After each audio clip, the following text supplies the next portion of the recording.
Se sienten ustedes protagonistas porque un personaje ridículo que vive fugado en un chalet en Waterloo presume de poner y quitar presidentes, olvidando que fue España entera quien le desalojó del sillón cuando se atrevió a desafiarla.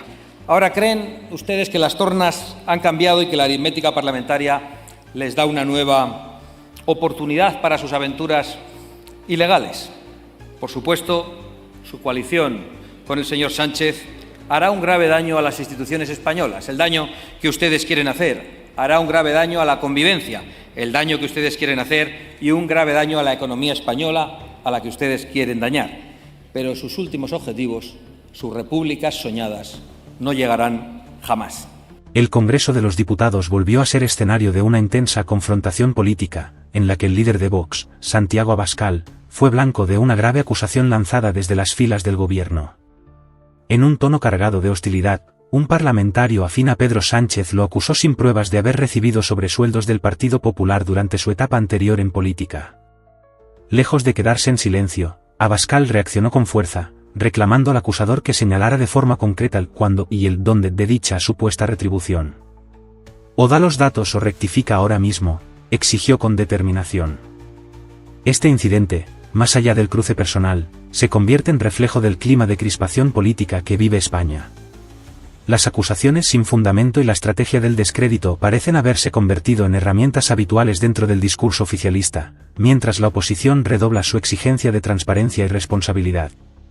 En este contexto, Abascal no solo defendió su integridad, sino que aprovechó el momento para señalar las múltiples contradicciones del gobierno de Sánchez, desde los pactos con separatistas hasta los efectos reales de sus políticas en la vida de los españoles. Y se ha atrevido a acusarme públicamente, aprovechando la tribuna, claro está, y aprovechando la inmunidad parlamentaria, de cobrar sobresueldos del Partido Popular. Señor Puente, o mejor dicho, Puente, diga cuándo y dónde. Diga cuándo y dónde. O rectifique y simplemente deje de mentir. O suba a la tribuna y explique por qué se va usted de vacaciones con el coche de lujo pagado por una empresa adjudicataria del Ayuntamiento de Valladolid. ¿Y cómo se atreve usted a subir a esta tribuna y a seguir en la política? En cuanto a usted, señor Sánchez, he de decirle, aunque usted hoy no tiene ganas de debates, que va a responder usted, tarde o temprano, por cada uno de los cheques sin fondos que ha entregado a los enemigos de España para permanecer en el poder. Usted pasará a la historia, es lo que quiere, sin ninguna duda, pero pasará a la historia por tratar de deslegitimar a nuestros tribunales, a nuestras leyes, a nuestras fuerzas y cuerpos de seguridad del Estado. Creo que fue usted el que, después del golpe separatista de 2017, acudió a un hospital a visitar a alguno de los policías gravemente heridos por los golpistas. ¿Iría ahora de nuevo a visitarle? ¿Iría a decir a esos policías que, según usted, esas heridas son fruto de un conflicto político y que sus agresores deben ser amnistiados? Ninguna de sus maquinaciones nos resulta ya ni novedosa ni desconocida. Aunque muchos antes que usted han intentado retorcer las leyes a su antojo, yo creo que hay que reconocerle a usted que nadie ha llegado a tal límite de desvergüenza. En eso hay que reconocer que usted tiene un gigantesco liderazgo. Bajo su gobierno, España ha batido el récord de ese crimen abyecto. Nunca en España se habían producido tantas agresiones a mujeres. Y ya sabemos lo que hizo usted al respecto durante los 4 años de gobierno: soltar a la calle. Este año, por lo tanto, volverá usted a batir su propio récord, y lo sufrirán, y le reconozco que me produce una rabia inmensa, mujeres inocentes. Le deseo que algún día se encuentre usted cara a cara con ellas, con sus maridos, con sus padres o con sus hijos. También es el líder de la ruina. España en 2022 está a la cabeza de las grandes economías en reducción de salarios reales, es decir, a la cabeza en rebajar sueldos. Eso lo ha conseguido usted gracias a un numeroso equipo que conforma el gobierno más caro de la historia de España. Líder, por lo tanto, en gastar más para rellenar el bolsillo de los suyos, mientras los españoles tienen cada vez menos. También es usted campeón, señor Sánchez, en la reducción de la renta por habitante, en contraste con nuestros socios europeos. Lo mismo en el esfuerzo fiscal que tienen que hacer los españoles para pagarle sus asesores y sus vuelos en avión, un 53% más que la media europea. Y, desde luego, es de auténtico récord el entusiasmo que ha desarrollado usted en implementar los aspectos más lesivos de cualquier agenda internacional o globalista, yendo incluso más allá de las peticiones de los más extremistas. Destruye usted presas cuando hay sequía, dinamita centrales energéticas, sí, cuando hay escasez de energía, y dificultan la llegada de agua e impiden cualquier tipo de plan hidrológico nacional para que llegue el agua a nuestros campos cuando precisamente la cesta de la compra se está encareciendo para las familias. Eso sí, con su Gobierno también se baten récord de importaciones de productos extranjeros que compiten de manera desleal con nuestros productores nacionales, bien sea en el campo o en la industria. Usted, señor Sánchez, no ha sido un presidente para España, ha sido una auténtica calamidad. Y, a pesar de haber perdido las elecciones, se empeña en ocupar el Palacio de la Moncloa e incluso ofrece su sede de Gobierno para que desde la misma se perpetre el próximo golpe a la legalidad constitucional.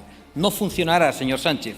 Causará usted un gravísimo daño a las instituciones, a la soberanía, a la economía de las familias y a nuestra imagen internacional. Y es posible que incluso usted consiga aguantar un ratito más en ese sillón, pero tenga la convicción de que su legado de ruina, de inseguridad y de ruptura de la convivencia no tardará mucho en convertirse en un horroroso recuerdo para usted y para muchos españoles, de una época oscura, de la época en la que un autócrata quiso destruir para su propio beneficio el edificio que compartimos más de 40 millones de españoles. Señores separatistas, españoles renegados, comunistas, más o menos disfrazados y demás cómplices del señor Sánchez, podrán ustedes durante algún tiempo disfrutar del espejismo plasmado en sus pactos públicos y en sus pactos secretos. Pero hágannos caso, no es real. Lo que están viviendo es un espejismo. Yo sé que ahora están ustedes muy ufanos, muy satisfechos, chantajeando a España, porque un político sin escrúpulos se la quiere entregar a cambio de un sillón. Se sienten ustedes protagonistas porque un personaje ridículo que vive fugado en un chalet en Waterloo presume de poner y quitar presidentes, olvidando que fue España entera quien le desalojó del sillón cuando se atrevió a desafiarla. Ahora creen ustedes que las tornas han cambiado y que la aritmética parlamentaria les da una nueva oportunidad para sus aventuras ilegales.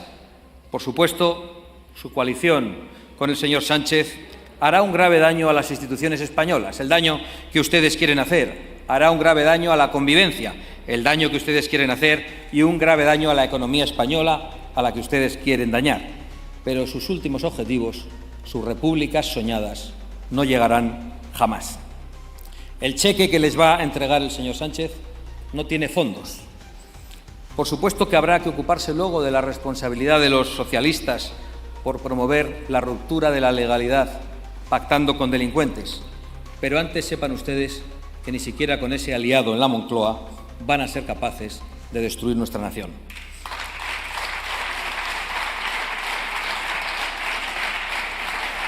Señores separatistas, yo quiero hacer un esfuerzo para que ustedes me entiendan. Y yo creo que me van a entender sin necesidad de traductores. Desistan de forzar las estructuras políticas para dedicarlas a seguir promoviendo el enfrentamiento entre los españoles. Respeten las leyes como las respetamos todos, incluso cuando las leyes no nos gustan. Respeten el fundamento de la Constitución, que es la unidad de nuestra patria común. En definitiva, no se les ocurra decir a los españoles que aquí lo que vale es la ley del más fuerte. No se les ocurra. No se les ocurra porque va a ser un error del que no van a regresar jamás. Pregúntenles a sus antecesores, pregúntenles a sus mayores. Nos tenemos que ir únicamente al año 2017 y vimos huir de manera vil y miserable al presidente de la Generalidad metido en el maletero de un coche. Porque, señorías, viendo las actitudes del señor Sánchez, que reniega ahora del apoyo a las medidas legales para sofocar el golpe, a mí me crece una sospecha que hace tiempo que llevaba barruntando con la aplicación de aquel 155 tan débil. Aquella respuesta débil, acomplejada y tardía que dio el Gobierno no tenía como objetivo, en realidad, proteger a los españoles, sino proteger al separatismo de los españoles. No tenía como objetivo combatir al separatismo, sino protegerles de la reacción del pueblo español. Se hizo, señores separatistas, para protegerles a ustedes. Se les permitió convocar elecciones y obtuvieron el poder inmediatamente. Aún recordamos, como si fuera ayer, la frase del señor Borrell en aquellas movilizaciones masivas en Barcelona, insultando desde la tribuna de la propia manifestación a los manifestantes, que decían Puigdemont a prisión y llamándoles turbas del circo romano. Y por eso estoy cada vez más convencido que aquel clamor de las calles, de las plazas y de los balcones fue el que decidió a intervenir al Gobierno, que vio que por primera vez debían entender los políticos españoles qué es la ira del pueblo español cuando se le traiciona. La ira cuando se intenta destruir, y lo he dicho varias veces durante esta intervención, el fundamento de la Constitución, que no es otra cosa que la unidad misma de la patria y que es anterior y superior a la Constitución misma. ¿Cuál es el camino entonces? Creo que ya lo he dicho con claridad durante esta intervención, el que hemos comenzado a construir con nuestros acuerdos de Gobierno. Aunque el ruido mediático orquestado por el Gobierno de Sánchez, y creo que estúpidamente amplificado por las cabeceras más cercanas a su partido, ha ocultado las muy positivas propuestas que hemos alcanzado en muchas autonomías y en muchos municipios y que van a favorecer a los españoles residentes en ellas. Y por ahí es por donde debemos comenzar y por donde debemos seguir. Es un principio para la construcción de la alternativa y nuestro voto conjunto hoy no debe significar otra cosa. Por supuesto que nosotros querríamos ir mucho más allá de lo acordado, pero es un comienzo que aceptamos, es un comienzo para una alternativa nacional que tenemos el deber de construir porque es nuestra responsabilidad histórica a la que nosotros no vamos a fallar de ninguna manera. Le voy a poner un ejemplo práctico de cómo podríamos empezar a mostrar unidad de acción frente a los chantajes y los disparates del señor Sánchez y de sus cómplices. Ya hemos visto cómo han convertido esta Cámara en un esperpento con pinganillos para fingir que no nos entendemos en una lengua común. Señor Feijóo, puede dar instrucciones hoy mismo para que en el Senado se acabe ese disparate. Ni siquiera tiene que darnos la razón a los representantes de Vox, basta con que lean ustedes el diario de sesiones, con que recojan allí los argumentos que ya emitieron por parte de su partido para oponerse durante los años del zapaterismo a esa imposición de los socialistas en la Cámara Alta. Simplemente mantengan la posición que tuvieron, digan que ya lo dijeron ustedes, que lo dijeron antes de que nosotros existiéramos, pero demuestren que su Gobierno sí está dispuesto a rectificar los disparates de la mayoría de izquierdas. En todos los terrenos, sin campañas orquestadas mediáticamente. Suya es la decisión, por ahora tiene nuestro sí a esta investidura. Creo que podemos seguir por ese camino, señor Feijóo, buscar puntos en común y dejar para más adelante diferencias hasta que despejemos la gravísima amenaza de la autocracia del señor Sánchez.